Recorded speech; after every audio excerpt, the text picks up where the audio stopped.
As we turn to the final 2 weeks of the regular season, we welcome 9-14, which is a behemoth of a patch coming into the waning weeks of the summer split. Fans are packing into the studio as teams race for playoff positioning. We'll see if Arrow and Optic can take down Doublelift, who rushes to the stage for Game 1. He's late. Get there, my friend Doublelift.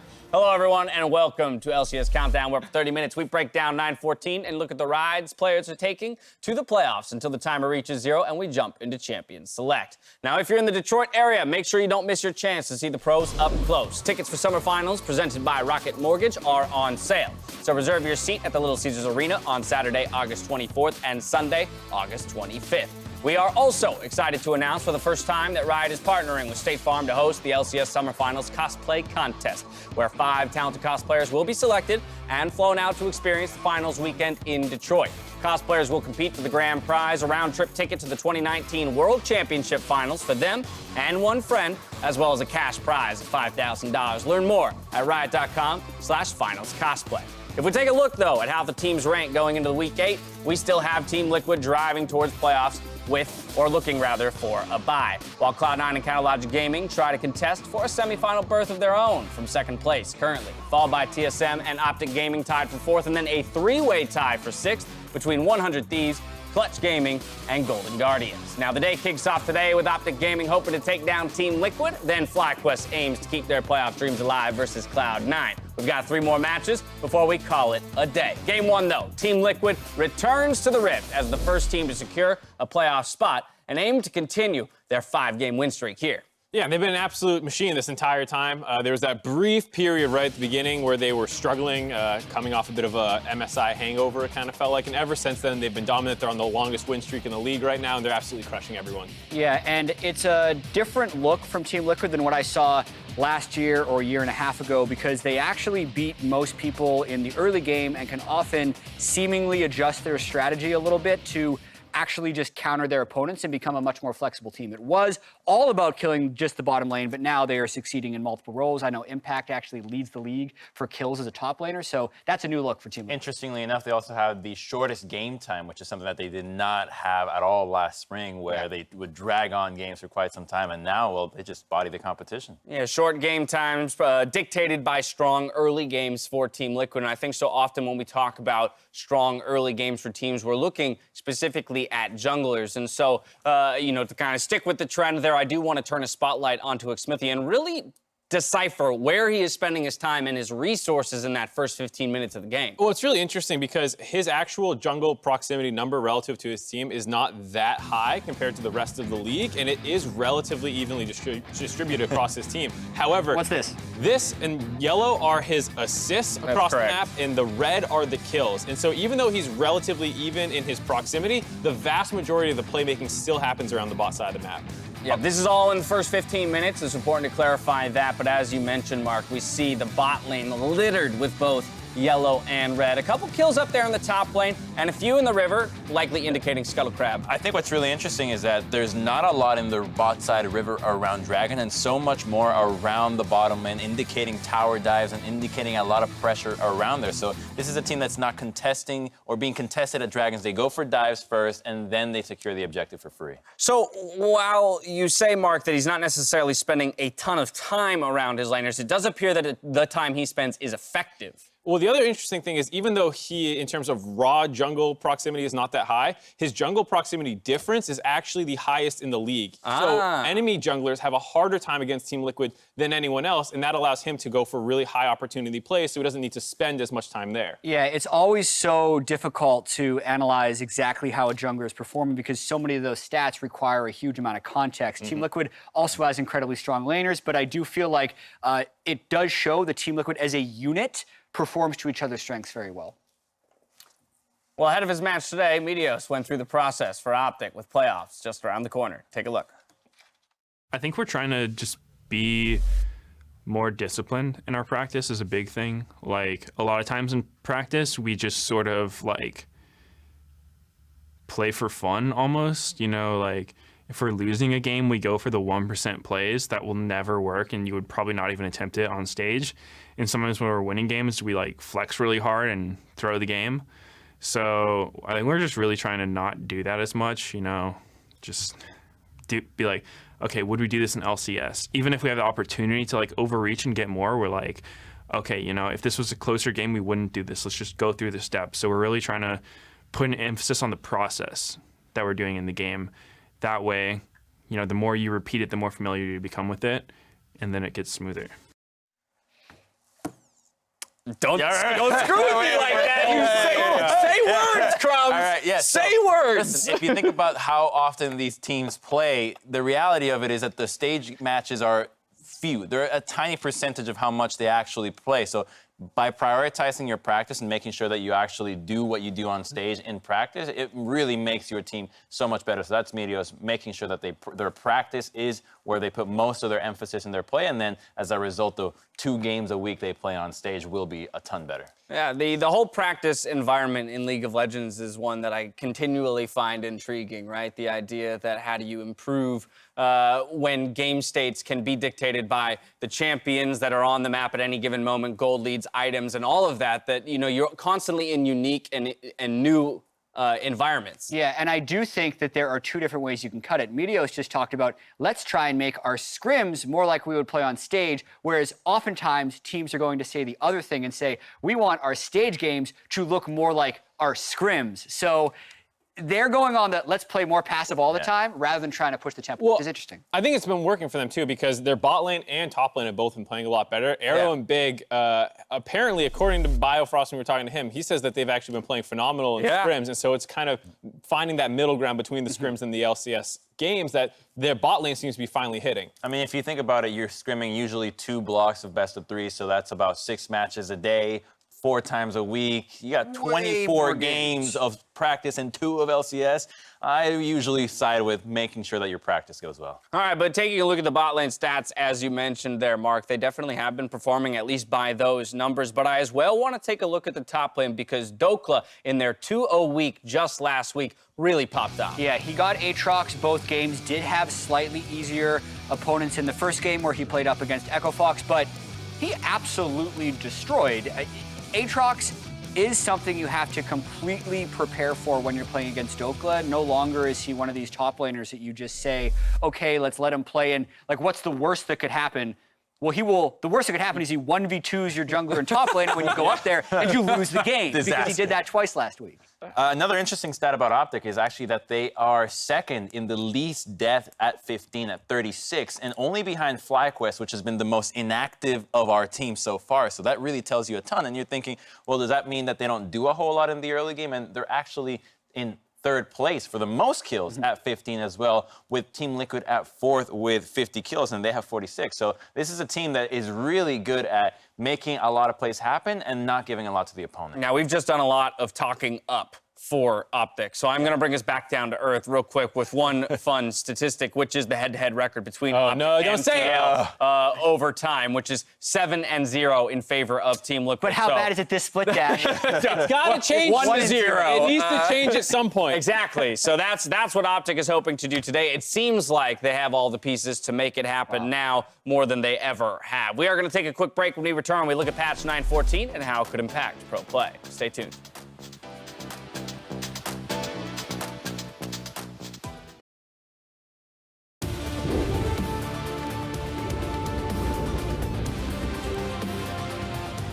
Welcome back to the LCS Countdown, where we're gearing up for Game 1 of the day. Because we so rarely get the opportunity to ask someone who worked on the patch, I want to hear the philosophy straight from you, Jat 914. It's a massive patch, lots of changes, so why now? Yeah, this is the last patch I worked on before I came over back to shoutcasting, and it is kind of like there is a lot of changes that wanted to be done before Worlds. So when is the best, least disruptive time to do them before Worlds, assuming, you know, it would be in 914 or in a future patch? Right. 915 and 916 are playoffs patches. After that, you don't have many competitive games before Worlds on 919. Get them in for 914 so that it's not on the actual qualification patches for Worlds. So a lot of the changes in this patch are either long-standing competitive picks that we're trying to be adjusted to be a little bit better in solo queue while not overbearing in pro, or the more ones that are just for competitive, which are specific counters like Renekton breaking shields or Blitzcrank breaking So a whole host of changes, Lot of but stuff. still leaving ourselves runway to make adjustments, as you said, Yeah. based on what is seen here in 914. Rather than read off every single line from the notes themselves, we're going to do a crash course with this edition of 914 Oversimplified. This week, 9.14 hits the LCS stage, and brace yourselves, it is the big one. Or at least it's a big patch made up of a bunch of littler changes. That's about right. Let's dig in. You'll have a harder time hiding from LeBlanc, Morgana, and Karma now that their abilities grant more true sight, while Renekton and Blitz will be popping shields and taking names. Katarina and Kled will make it harder for opponents to heal, and Fizz and Leona take less damage from those annoying champions who just want to take itty-bitty pots at you over and over and over again. Pew, pew, pew, just stop it! If you're a champion that likes to dodge around, you might be having a harder time against the likes of Poppy, Cassiopeia, and Ahri. Some champions got a little buffed, some champions got a little nerfed, and that's basically 9.14 oversimplified. All right, so that's everything, right? We're good. Yeah, you let's got move it. on. Next Okay, segment. Next okay. segment. No, we'll still be unpacking all of the impacts of these changes game by game. But ahead of today's matches, I wanted to get your ideas on the viability of some of these summer power picks that you see here on the screen behind me. So give it to me straight. Are these champions dead or alive on 914? Mark?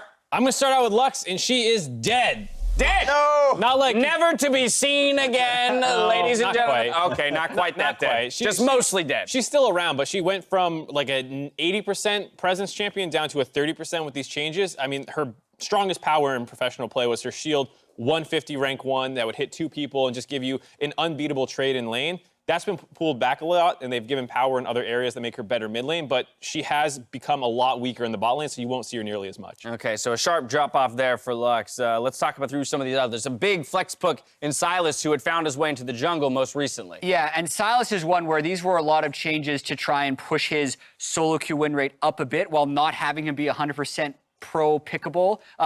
I think he's a little bit too strong right now as far as the pro scene would go, because Okay. I'm looking at the fact that he can still jungle if you want to, even though that's a little bit weaker. But now he's a mid lane, top lane, jungle flex pick. And with how everything is going, and also how all of the pro solo laners already have practice on Silas. So it's not like a startup inertia cost of learning this complicated character. They know it. So they're gonna, I think, immediately pick it back up, and it'll be in pick ban phases. Yeah, I think Aatrox is a similar reason. Like, they did remove the revive part of him, but he still does what he wants to do really well, which is go do a ton of damage. I actually think this is a huge buff for Aatrox because when you saw players playing before, they'd get overconfident and they'd just go in thinking, I'm going to get the reset, and then they'd die and just run it down. But now, when you have an increase to the damage, increase to the healing, players can play a lot more cautiously and make the most out of their abilities that are further buffs. So it should actually dial back the over-aggression of Aatrox and get more out of their abilities, which equals more damage and a stronger pick. And we mentioned those Yuumi nerfs just slightly. Tom Kench is another champion that had some popularity across a number of our teams. I can think quite specifically for a few players individually, but he as well nerfed to some degree. Yeah, and there were a lot of changes with him. The most interesting ones, I think, being the Gray Shield changes. You get less of that Gray Shield health bar, but it will heal you more when you don't activate it, so he's a little bit better against poke and trades, but weaker against all-ins because you don't get as big of a shield, as well as things break it now. Adjusting the style of the champion a little bit. Well, with the past behind us, now the question becomes, what champions do you expect to at least, show up or kind of make an appearance here in the LCS now? Well, I think that Nico right now is something that I sure hope can really make rounds in North America. It's been played everywhere in the world, in mid, in top as an AP, but also in the AD in the bottom lane. The return of AD Nico. She got weakened in the early game, but she now scales, right? So the increase in scaling AD and attack speed is a little bit higher. So if you ramp up, you will be stronger than it was before. And you offer such a good setup in the bottom lane for being a very aggressive playstyle, but maybe that's why we don't see it over here when we really like to play Sivers and Ezreals. Yeah, there's a chance of that. I think we're going to be seeing a little bit of Kled as well, paying attention to some of the Academy games you got cast yesterday, Crumbs, but also looking at picks around the world. The potential 5 seconds of 60% healing reduction on the pull on Q, even though you're not always laning against healing champions, if you are, you're going to pick it. But even if you're not, a lot of top laners are taking Conqueror anyway, and you're going to be reducing that healing when you go in. So a pick that wasn't really competitively played, aside from like Doinby playing in mid lane in the LPL, I think we'll see a medium amount of presence this week. You've got Grasp as well, the Corruption Potion, Shields, Life Steal. There's a ton of things that really annoys. Yeah, so a fair amount of stuff that Grievous Wounds can impact. I'm looking at Swain, though, because I loved bot lane Swain when we saw it. Not on every one, but the people who could play it well, I liked watching. And the changes to his soul fragments being a lot larger part of his kit, that's where his mana regen comes from now. It stacks permanently, damage is calculated off it for his ultimate more. So the fact that you can get more through bot lane through setup CC, being able to pull people more frequently, I think I'm excited to see if he starts showing back up there for people like Perks and some others, maybe some in North America as well. I think the final couple notable changes would be to Bard as well as Renekton. I know we've seen some Renektons pop up, Bard a lot less so, but we do have a couple players who are, classically known for their Bard play in Afromu and Biofrost. I'd be very intrigued to see one of them pull it out here. Yeah, and the big change that surprised people was the speed in the magical journey, but I think that's nearly irrelevant. What really matters is the fact that his HP got buffed by, I think it was almost 50, which is a really big deal early on in the laning phase. It should make him a lot beefier, a lot stronger, better in trades. And with some supports like Lux being taken out and tank support still not being there, he kind of fits the MO of still being able to set up plays and be very aggressive while having that mage range power. And what I love about big patches like this, where there's a lot of champions that get a buff you can look at and say, hey, that'll be good in this situation. Do you have the player that's put enough games on it? Can you come to a consensus to know if it's good or not? Because anytime you put games in a new champion, you're taking a risk in itself. It's not like there's this set meta that other regions have told you.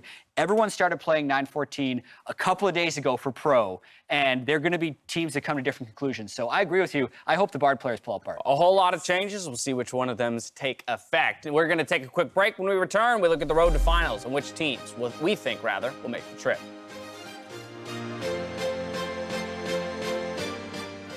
We're gearing up for game one of the day. Quick reminder of how the teams are stacked up. Very little is set in stone, with teams still duking it out for playoff positioning. And while the regular season veers itself to the end, let's check in on the road to finals, presented by Rocket Mortgage.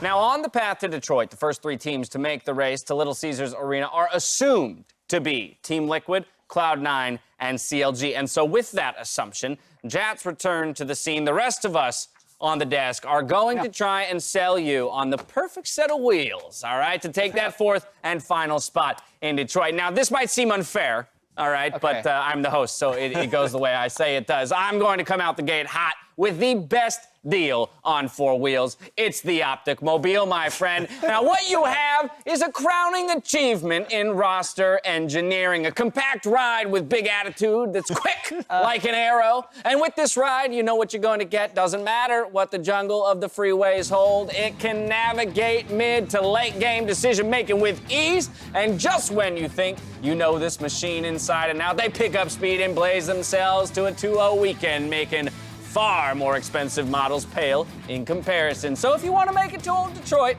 you better bet on old reliable and Optic. I mean, I imagine their early game was good back in like the 80s, wherever that car was from. That's a classic. I don't think you ever been to a car show, my friend? Based on what they're doing. You roll up in this lime green so hold on, beauty. You guys already picked the People TL, gonna hear C9, and COG mobiles. And I need to find. Yeah, we're in those three. We're trying to Okay, what else you sell me? All right. You know you're going to pass on this so quickly? Look at it, the Optic Coupe. You know how many Coupe versions there were of Optic made? One. There was one, and it's that one. It's time to move on. Here's some other pictures. You don't buy the first car on the lot. That's fair. That's fair. I'll let you see the rest of the car. All right, I forgot my greasy mustache. I meant to print one. Oh, there it is. Okay. Ooh, I'm already sold. Yeah. I'm already sold. Moving on from you, that's all fine. But Jat, you strike me as the kind of person who cares about the finer things that go into a ride. So I'm going with the best-in-class solo laners available with a guaranteed limited 20 CSD at 15 warranty. It's got front-wheel drive, and the back wheels do need to get rotated out at least once a split. The tread wears thin pretty quickly, but that's a small price to pay for the horsepower in the solo laners. You just gotta quickly, move on past what it might be happening in the back wheels and the bot. But other than that, those top laners, it's a joy to ride with them. I mean, it's cheaper. It's tempting. I'm still. That looks like almost a rear-wheel drive model right there. And that's the point. If it's a rear-wheel drive, I don't know what solo lane drive versus bot lane drive is. Yeah, front wheel. The jungle has some transmission problems. All reliable or tire changes every 3 months, Jet. Until I see Keith with This some is solid gonna- back tires on that one. Well, Okay, what do you got for me, Carl? Listen, Jack, I'm you not sold on seem like the Guardians. kind of guy that likes to have a ton of options. And let me show I do like you options. the 100 Thieves right here. We've got How many hundreds 100 of options do I features, have? 100 of features, customizable. You've got windows, you've got cup holders, whatever you need. One of the back tires of this baby has won World's Best Tire 3 times in a row. That I do.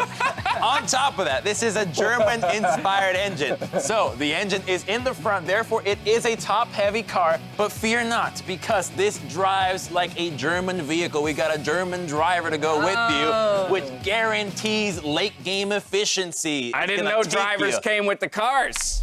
Well, you can always throw things Mine's in got if you're trying nav. to be a good It's got salesman. jungle Yeah. navigation. I mean, the pitch started out weak, but it looks like it's been tuned up It recently. absolutely has Yeah. been. I mean, this car has really ramps up. The more you give it, the more it gives back to you. More recently in the shop, it is the most expensive car It's on the lot. interesting, like, currently. I feel like, so you've taken TL, C9, and CLG from, I really feel like you're not showing me, like, the actual really nice car. What are you talking talking about? about? It's still This there. is everything we These are the got. My options, that's memory a lot. tells me These are the something. only 3 options.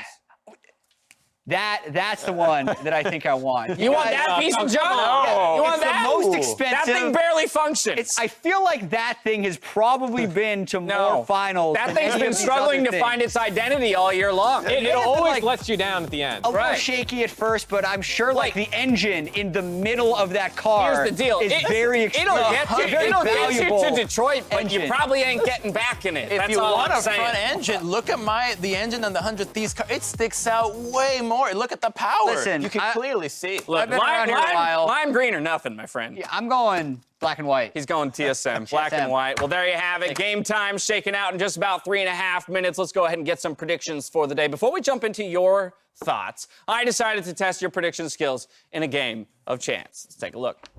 Alrighty, so for today's prediction game, we're gonna have Dash throwing darts at balloons filled with confetti. All the balloons are black, so he doesn't know which game he's actually trying to predict, so it's pretty much random, but we just want to watch James fail at throwing darts. What?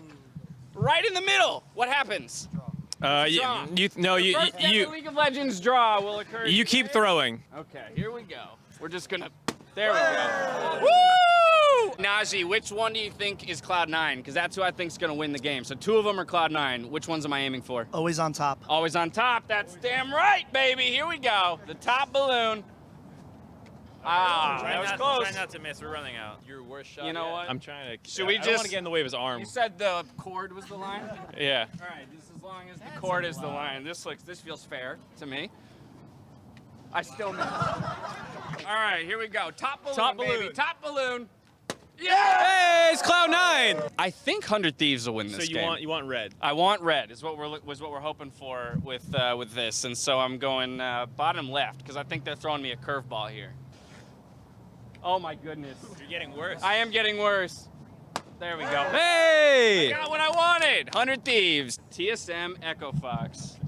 So are all 4 of the balloons TSM balloons then, or what are we doing? Because if I accidentally pick Echo Fox, I'm gonna feel real bad. Oh, thank you. TSM. Woo! One is CG, the other one is CG, but with an L.